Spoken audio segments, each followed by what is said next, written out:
Cuan, cuan, we be getting money. Cuan. Oke guys, sebelum kita lanjut ke videonya, saya info bahwa grup STS akan open lagi STS rekomendasi dan diskusi di bulan September. Aktif dari tanggal 1 sampai tanggal 30 September tentunya ya. Nah, ini grupnya udah ada guys, tentu aja teman-teman akan dapat bonus perkiraan Devin Sam di Ursa tahun 2027. Yang ini udah diupdate guys. Di sini kalau kita lihat udah ada sekitar 400-an saham yang udah kita update teman-teman. Nah, bagi teman-teman yang pengen curi start ya, saham-saham yang kemungkinan bagi Devin besar di tahun depan, nah ini tabelnya wajib teman-teman punya buat dicicil mulai dari bulan depan kayak gitu. Guys ya, di grup STS itu ada dua macam rekom menu, yaitu rekom menu ODT PSJP dan swing teman-teman. Nah, ini hari ini tanggal 18 Agustus ya kita bikin videonya. Kita dapat profit di Suri, Ahab, Koci, NSS. Tuh lihat sih teman-teman di sini. Ada IOTF, ada Kios, JAS, ISI ya, ISEA. Terus ada MTEK TP singkat. Nah, ini adalah menu ODT PSJP dan yang di tabel ini yang di MTEK ini adalah menu swingnya. Jadi jangan sampai kelewat teman-teman. Bagi teman-teman yang pengen dapat rekom menu ODT PSJP dan swing, langsung masuk di STS Rekom. Catat guys, ada di situ atau lihat video di atas untuk detailnya. Kita lanjut ke videonya guys. Oke teman-teman, kali ini kita bahas tentang papan akselerasi. Nah, di IHSG itu ada 4 papan ya teman-teman, yaitu papan utama, papan pengembangan, papan akselerasi, terus papan ekonomi baru, dan papan pemantauan khusus ya. Sepertinya 5 ya guys ya, ada 5 papan. Nah, kita fokus ke papan aksel dulu guys ya, karena memang ini berkaitan dengan IPO saham swap kayak gitu. Nah, kita juga akan ngasih kayak semacam ciri ya, semacam ciri ini masuk ke papan pengembangan atau papan akselerasi kayak gitu. Karena kadang suka bingung nggak teman-teman ya. Oke, kita lihat di sini guys ya. Ini adalah tabel dari papan utama pengembangan dan akselerasi. Ini bedanya seperti ini teman-teman. Untuk untuk badan hukumnya tentu aja semua harus PT, yang mau jadi perusahaan terbuka kan harus PT. Jadi sekarang belum bisa nih ya CV mau CV mau IPO itu belum bisa. Nah, di sini kita lihat untuk masa operasional.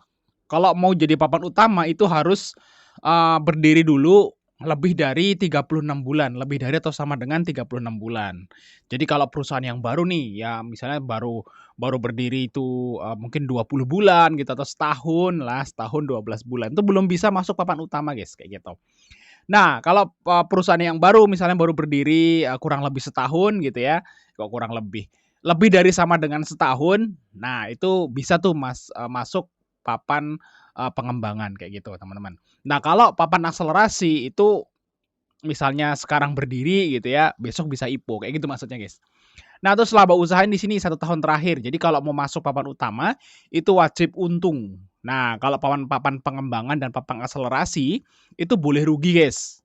Boleh rugi dulu, tapi kalau yang papan pengembangan itu proyeksi tahun kedua itu sampai tahun ke-6 laba usaha dan laba bersih atau untung. Nah, kalau papan akselerasi itu maksimal tahun ke-6. Jadi bisa kalau papan akselerasi itu boleh rugi dulu selama 6 tahun kayak gitu teman-teman, nggak ada masalah.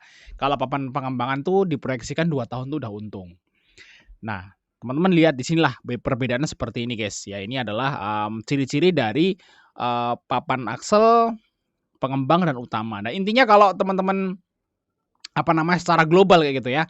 Aksel itu kecil, pengembang itu menengah, utama itu PT besar lah kayak gitu. Nah, seperti itulah untuk secara garis besar, teman-teman. Oke ya, kita akan coba ngasih ciri-ciri ya, ciri-ciri sebuah perusahaan ini dia IPO-nya di papan apa kayak gitu, teman-teman. Nah, kalau di papan utama udah jelas ya, biasanya tuh perusahaan tuh IPO-nya besar gitu dan dana yang dihimpun tuh besar, itu biasanya utama udah jelas. Nah, yang jadi agak sedikit rancu itu adalah ini masuk papan pengembangan atau papan akselerasi kayak gitu teman-teman. Nah, jadi ada beberapa ciri di prospektus teman-teman ya. Perusahaan ini tuh mau masuk papan apa kayak gitu. Ciri yang pertama adalah kalau perusahaan itu masuk papan akselerasi, itu biasanya asetnya itu di bawah 50 miliar guys. Nah, coba kita cek nih apakah saham swap ini di bawah 50 miliar guys. Kita cek ya di sini. Nah, kalau papan aksel itu biasanya total asetnya itu di bawah 50 miliar. Nah, kita lihat di sini teman-teman total aset ya. Total aset itu ini, aset itu adalah ekuitas ditambah liabilitas. Nah, nih, jumlah ekuitas dan jumlah jumlah liabilitas dan ekuitasnya itu 31 miliar. Nah, berarti swap ini equity-nya, asetnya itu di bawah 50 miliar. Berarti ini ciri yang pertama, apa namanya, IPO ini tuh masuk ke papan akselerasi, guys. Karena kalau ini kan kecil ya, 31 miliar tuh kecil, guys, aset. Total ekuitas dan liabilitas itu kecil, di bawah 50 miliar kayak gitu tuh masuk papan aksel. Terus ciri yang kedua itu dari pendeskripsian laba bersih pendeskripsian laporan keuangan teman-teman beberapa tahun ke belakang. Biasanya kalau papan utama atau papan pengembangan teman-teman itu dia nampilin 3 tahun ke belakang plus 1 tahun berjalan. Nah, saya tunjukin di sini teman-teman. Nah, di sini guys. Nah, untuk laporan posisi keuangan perseroan saham swap ini, dia hanya menampilkan tahun 2025 dan tahun 2024 plus tahun 2026 yang masih berjalan. Nah, ini ciri-ciri Axel. Ini adalah prospektus dari saham dari papan pengembangan kayak gitu teman-teman. Lihat di sini. Ini tahun berjalan, ini tahun 2025, terus 3 tahun ke belakang tuh ditampilkan.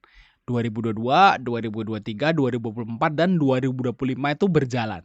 Nah, kalau papan utama dan papan pengembangan itu seperti ini, guys. Berarti ada 4 baris untuk laporan keuangan. Nah, kalau si swap ini cuma 3 baris. Kayak gitu. Itu adalah ciri yang kedua bahwa IPO saham ini tuh mau masuk papan akselerasi kayak gitu. Nah, untuk ciri yang selanjutnya sih biasanya saya lihat dari dana yang dihimpun. Dana yang dihimpun itu kecil, guys. Biasanya tuh dana yang dihimpun itu di bawah 50 miliar. Ya, di sini dana yang dihimpun dari swap ini kan 45 miliar kayak gitu. Terus dari bentukan prospektus, guys. Bentukan prospektus tuh agak sedikit berbeda dari papan pengembangan. Nah, kalau kita lihat di sini teman-teman, itu kayak loncat-loncat gitu, guys. Nah, kita lihat di sini ya, tuh. Jadi nggak ada kalau yang papan pengembangan itu biasanya dari awal sini itu ada namanya itu kayak gini, guys. Nah, ini ada kayak gini nih. Nah, ini ciri-cirinya ya. Sebentar. Ini kan papan pengembangan nih. Nah, ada namanya keterangan efek bersifat ekuitas yang ditawarkan. Nah, ini nggak ada, guys, di sini, teman-teman. Langsung ke bagian sini. Tuh. Langsung ke bagian